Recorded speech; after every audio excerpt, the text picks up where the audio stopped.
Just kind of a brief recap.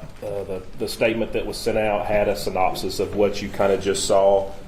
The video, as you can see, shows a black pickup truck passing in front of the patrol car camera. That vehicle, the officer, it's out of the camera view, but the officer observed that vehicle make an illegal right turn north onto Thornton Avenue, where it is marked no right turns. The officer proceeded to pull out. As you can see, got caught in traffic behind another vehicle, waited until he had the proper ability to turn right. Before he got into traffic, multiple vehicles had the chance to get in front of him, in between him and the vehicle that was the offending vehicle.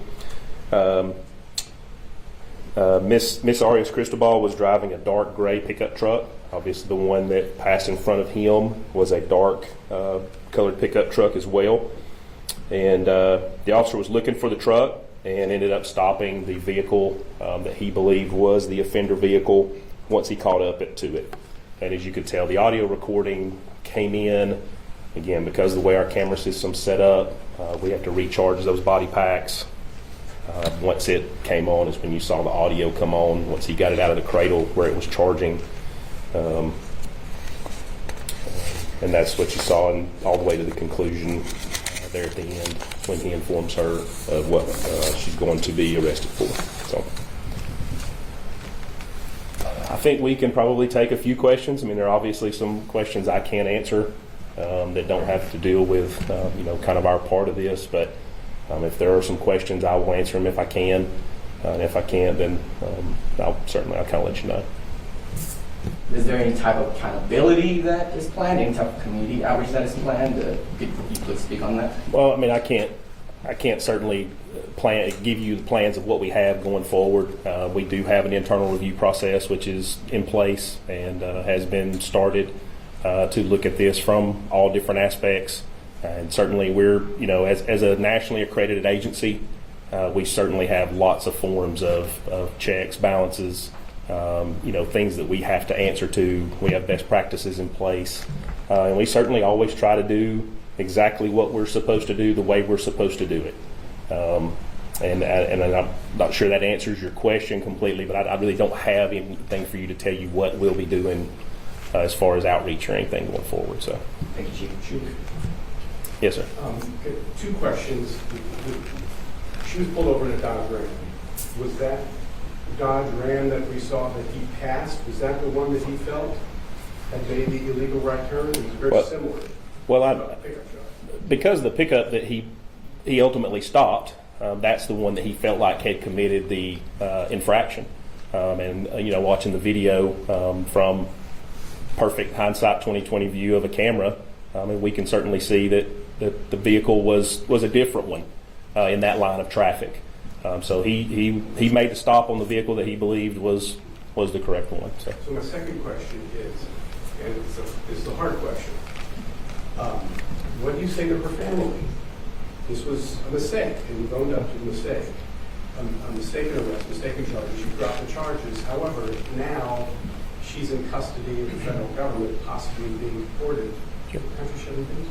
She was 40 years old. Well, I mean, while we certainly regret the circumstances that led us to where we are here today, we always feel like it's best to make sure that we make corrections, make things as right by our procedures, policies as we certainly can. That's why we have all the internal reviews that we have, and that's kind of where I would say we are. I mean, we're certainly one to make sure that we got the notification out to her attorneys as quickly as possible, so that they had that information, which the information that we've been able to give out. It's out of your hands. Yeah. Sir, it's Camilo with CBS. I have two questions. The first one is, have you notified ICE of this decision by the local authorities dismissing the charges? And if not, why not? And if not, do you plan to? That's the first question. Well, we have notified her attorneys, sure. Which is what our responsibility would be. They're the ones who are handling her case. We really have no part. I mean, our part obviously is enforcing state law. When the video that what you just saw and what the charges were. Once we determine that those charges, or at least the no turn on red charge, was an incorrect charge, we started immediately into the process of making sure that got dismissed. We have no part in the other proceedings. I'm sure her attorneys now with this information will make sure that is brought forward on her behalf. But you're not planning on alerting ICE about this dismissal? Yeah, I don't think that would be something for our agency. That would certainly be in the process and the procedure. The second question is, does this case show that there has to be some policy changes at the local state level? I don't know that I can speak to that. Our internal policies are what guide the way that we handle our business every day. We're given state law and we're given those sort of things to enforce, and we build our procedures and the way we do things every day around that. So I certainly couldn't speak as to what the state needs to do. But shouldn't your officers have the discretion to decide not to arrest somebody? Again, not a decision for us to make. So I would defer that to the people whose decision that would be. Mario Guevara with ND News. Who reported with ICE? Was your agency or the sheriff office? Yeah, we would not have made any sort of report with ICE. We would not have. The Dalton Police Department would not have. It's just part of the normal procedure, which is looked into the... Yeah. We made an arrest based on state law, and the procedure from there is not within our purview. So. Yes, I think this case shed light about very frequent situation in our community. We have many calls every week for similar situations. So, do you see the connection between, like you said, is the police is not, I see the connection, we call it as a chain to deportation. Is there any discretion for the police department when someone is stopped at the traffic stop to just give a citation or something instead of being arrested? Well, officers have discretion up to a point in traffic stops. There are certain things that we're given directives, and there we have certain laws and certain directives that come to us telling us what to do after that initial contact is made. And certainly we don't make those policies. We go with what we have and we enforce them with the way that they're written. And certainly that's a question for people more at a state level than at a local level. So. At the local level, do you see the impact and the pain in the community about this? Or I understand it's just, I'm not asking you to break the law. What I'm saying is that it's a huge punishment for maybe a traffic light or something all the way to be deported. So we're asking to see the pain in the community. I certainly see your point, yes. What's the standard, like what's the policy between pulling footage for an arrest? Is that done every arrest or? We have certain practices in place. We do checks of video, just random checks. That's kind of a checks and balances kind of thing we have. If we feel like a case is probably going to go to court, usually at the earliest opportunity when the officer comes back to work and that video becomes available, a lot of times we'll pull it. It's kind of a case-by-case basis.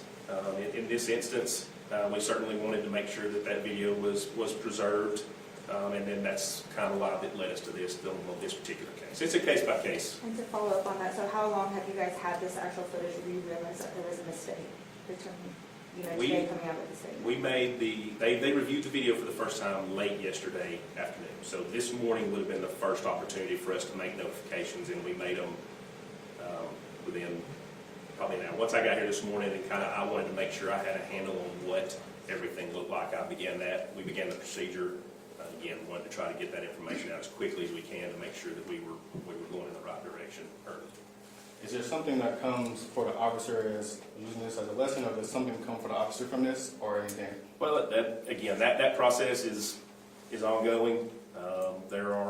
We have a lot of different procedures in place to look at these sort of things, look at what happened, and once we have everything gathered, everything kind of in the same place, that's when ultimately that determination will be made. We don't want to make it without having everything in place there. So. I'm just wondering, since you're not going to call ICE, do you anticipate them calling your department? And then if so, what happens now with Ximena? Well, I mean, I can't really speak to their policies and procedures, but I'm not sure that any of the information from us would be usable for them. If it is and they contact us, then we'll give them whatever information that we have.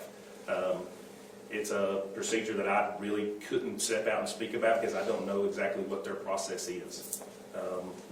And so I really don't know how to answer that question. We have notified the people that represent her in those proceedings. And certainly they have all of this information. They were notified first, which was the right way to do this, to make sure they had the information as early as we could possibly get it to them. And then if more follow-up information is needed from any of those agencies, we certainly would provide it if we had it. Yes, ma'am. I missed this, but if you guys got the video yesterday, why did it take so long to review that footage? I mean, if the arrest happened on the 5th and you reviewed it yesterday, what took so long?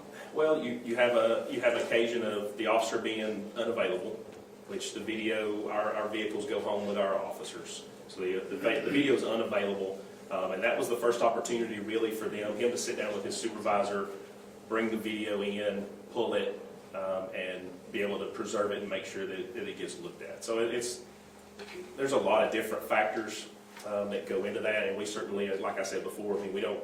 It's not a habit to review every single traffic stop as they happen.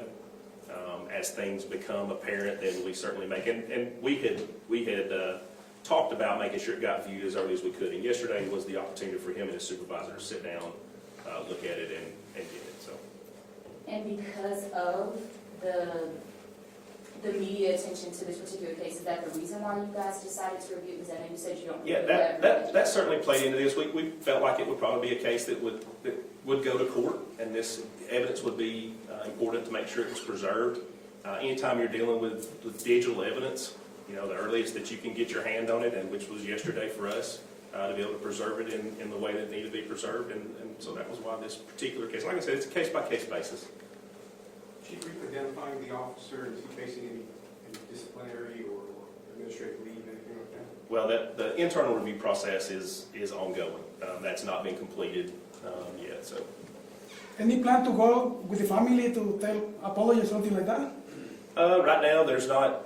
That nothing has been planned on that. We're still, again, this was kind of a rapidly evolving thing from this morning, all the way up through when we made the notifications that we needed to make. And again, it's certainly something that we regret that we've ended up where we are. And we certainly wanted to make sure that information got out as quickly as we could, and then we'll continue with our internal process. So just to clarify, her father was not arrested by the Dalton Police Department. That's correct. Yeah, it was a different agency that had contact with him. Immediately, we're going to continue with our internal process on this and reviewing every part of it and making sure that the things that we're doing are the things that we need to be doing. I mean, that would immediately be what we're going to do and continue to do from here on out. And so as far as anything beyond that, I wouldn't want to speak to it right now.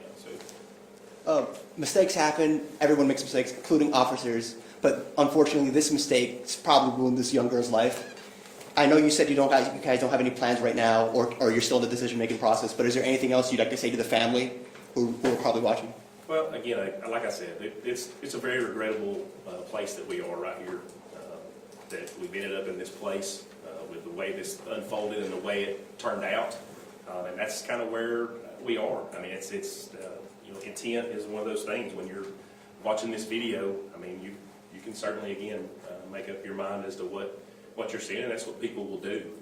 I can tell you from being here almost 30 years that we are a department that takes incredible care to make sure that our officers are trained, to make sure that our officers are doing the things the way they're supposed to be doing.